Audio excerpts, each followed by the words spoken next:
If Grimlock can get the Titan treatment, who's next? With Studio Series absolutely dominating the Bayverse lineup again, the start of Titan-Class figures like Age of Extinction Grimlock changed everything. Because for the first time, Hasbro has officially confirmed that all 4 Age of Extinction Dinobots are coming, designed to scale perfectly together. That means we're now in a new era of Studio Series, where massive on-screen characters finally get the treatment they deserve. So today, let's talk about the next Titan-Class Transformers that we need across every movie and how each one could push the line to its absolute peak. Let's start where the legend of the Titans really began. Revenge of the Fallen. Devastator is still one of the most unforgettable Transformers ever created. A monstrous combination of 8 Constructicons merging into one mechanical beast. And that pyramid scene, still one of the most jaw-dropping sequences in cinematic history. I am directly below! Enemy scrotum! And now, Studio Series did give us a full Devastator combiner back in 2019 and 2020. But let's be real, the Studio Series set hasn't aged well. The proportion was off, articulation was basically non-existent in combine mode. And while it looked impressive from afar, the combined form feels like a cluster of parts instead of a terrifying creature from the movie. And it couldn't even really stand reliably on all 4 like the movie. But now, with Titan-Class Grimlock proving Hasbro willing to revisit Bayverse heavyweight using modern engineering, this is perfect time for a Devastator 2.0. And here's the thing, it doesn't even need to be another single Titan box set. Hasbro could take a smarter approach, release Scavenger or Demolisher and Overload individually as Titan-Class or large Commander-Class figures first. Demolisher's massive unicycle body from the Shanghai sequence alone would easily stand 15 inches tall in robot mode. With that big Titan budget, you could give him full rotation at the wheelbase, moving piston, hydraulics details, more articulated arm, even articulated mount, and put all of the budgets inside the combined mode. Give it more articulation in the combined mode in overall. Meanwhile, Overload with his 4-axle dump truck mode could form a perfect lower torso and provide true stability for a new and articulated Devastator combination system. Give him more articulation on the hips as well, and of course waist rotation. And better yet, this time they could actually give us a Spider Overload. If they split that budget across multiple high-end releases, Hasbro could completely rebuild how Devastator functions. Imagine a combined Devastator that can actually pose, that can actually stand on all 4 and move his legs, move his arm and be balanced all on his own, shoulder that rotate and claws that can articulate, hips that pivot, and a roaring mouth that can open really widely, and even swallow all the smaller figures. And that's carry a ton of mechanical details inside. That's not a fantasy anymore, that's where Titan engineering is today. A reimagined Devastator could easily become a crown jewel of the Studio Series line. A fully articulated, train-accurate behemoth that stands as tall as Titan-Class Grimlock, but feel 100% alive on all 4. Next up, Dark of the Moon, which might secretly have the most Titan-worthy lineup of all. First, the Ruler. This would be one of the most ambitious Titan-Class projects ever attempted. Imagine a colossal worm-like machine composed of hundreds of interlocking mechanical sections, twisting and tunneling through skyscrapers just like in the film. A figure of that size could easily stretch over 30 inches long. Picture a curved display base, rotating inner segments powered by internal gears, or even LED cores inside to simulate its spinning motion. It doesn't need to transform, it just needs to move, coil, and feel alive. That alone would make it one of the most visually stunning Titan-Class in Hasbro history. Part figure and part diorama centerpiece. It actually will fit more as the IIES YOLO part model kit, a giant model kit. Or Hasbro can even make it transform into multiple bays. And then there's Depcon, the triple turbine Decepticon in the Chicago battle. Massive, asymmetrical, and terrifying.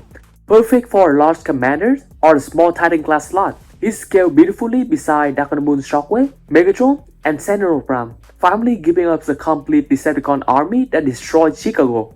A figure around 10 inches wide with full turbine articulation, chest-mounted rotation joints, all-the-piece cannons, and their iconic long legs, and a dynamic stand could easily make him one of the most display-worthy villains in the Studio Series, just towering over the Autobots.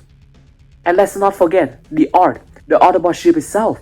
A Titan-class art from the Dark of the Moon could be something totally different, a hybrid of a vehicle and a playset, just like how they did in the Dark of the Moon toy line. Imagine a massive ship mode that opens into interior hangar with docking areas for smaller Autobots. It could even include Teletran 1 as an internal command station and a detachable base boat for displays. A Dark of the Moon Art Titan would bring a sense of scale to the entire Studio Series Bayverse Autobot lineup, something no figure has done before. They can just upgrade the old playset that they have in the Dark of the Moon toy line, and that could be incredible. Then we reach Age of Extinction, the era of the Dinobots. And this one is not speculation, this is confirmed. We've already confirmed that yes, we are going to go out of our way to do all 4 of the Dinobots. Hasbro design team officially stated that all 4 Age of Extinction Dinobots are in development for Studio Series, scaled to match the new Titan-Class Grimlock. That means Scorn, Strap, and Slug are all guaranteed, and X1 is being planned with matching proportion, aesthetics, and size synergy.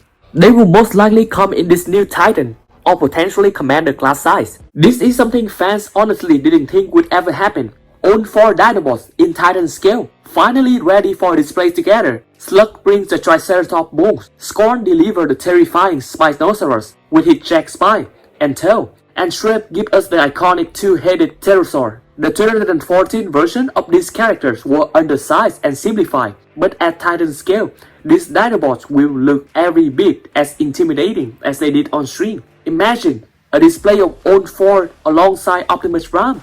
This is the stuff Bayverse collectors have dreamed of for over a decade.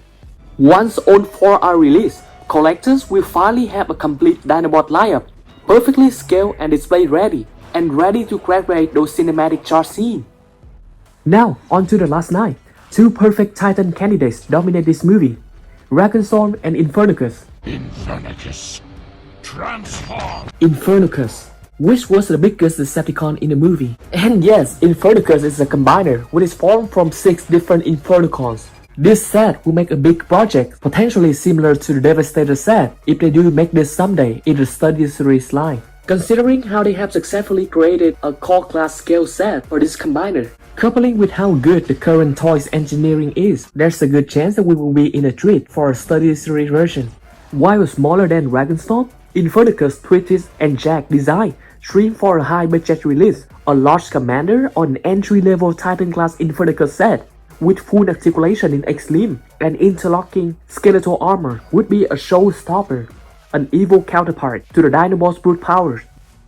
Then we have potentially the biggest project from the last night movie, the mightiest combiner, Dragonstorm, which was formed from not 6 or 8 different combiners, but 12 different robots from the last night, the mighty Knight of Icons, former guardian of Quintessa. Surprisingly, we already got the first transformable version of this combiner in 2017, which was quite imposing in Dragon mode, and could be transformed into 2 different Knights of Icons. Imagine if they decide to make this set a reality. We would potentially have 12 different Knights, all with different design, which can all potentially be combined into the mighty 3-headed dragon, Dragonstorm. That would definitely be the most amazing combiner set ever. A true Studio Series Titan version could feature massive 30 inches wings with articulation and full segmented neck articulation for natural dragon pose with molded fire effects and metallic radiant paint. This could easily become the best dragon figures in the entire Transformer line. And finally, the last Titan candidate I'm covering in this video, Stratosphere from Rise of Beasts. Even with limited screen time, Stratosphere easily stood out. A full C-17 Globemaster size Transport jet put him straight into Titan class territory, purely by scale, not exaggeration. If Studio Series want to continue delivering massive characters with accurate presence, Stratosphere is one of the most logical choices they could make. A Titan-class Stratosphere wouldn't need to rely on gimmick, its design already carries weight. A huge wingspan that folds into dance and layer backpack panels, retractable landing gears that can be fully integrated into the legs, a bulky and rowdy silhouette that reflects his weather and heavy-duty personality, and a transformation that respects the aircraft mass without turning into a shell formers. The big selling point would be the cargo bay. A Titan budget could finally make that functional, actually open and fit in smaller figures to show the true scale difference he had in the movie. Robot mode is where Stratosphere will shine. Massive proportion, thick limbs, wide shoulder, and enough articulation to strike expressive and own warrior pose. And because his design isn't overly spiky or complex, Hasbro could focus entirely on sculpt detail, panel iteration, and stability instead of unnecessary complication. Stratosphere isn't as chaotic as Grimlock or the iconic Devastator, but he fills a role no other Titan does, a giant and dependable transport character who's add realism and scale to the live-action displays. And now that Hasbro is fully committed to bringing back massive movie design with Titan Grimlock, Stratosphere feels like a natural continuation of that momentum. It's the final candidate in this video, but easily one of the most realistic possibilities moving forward.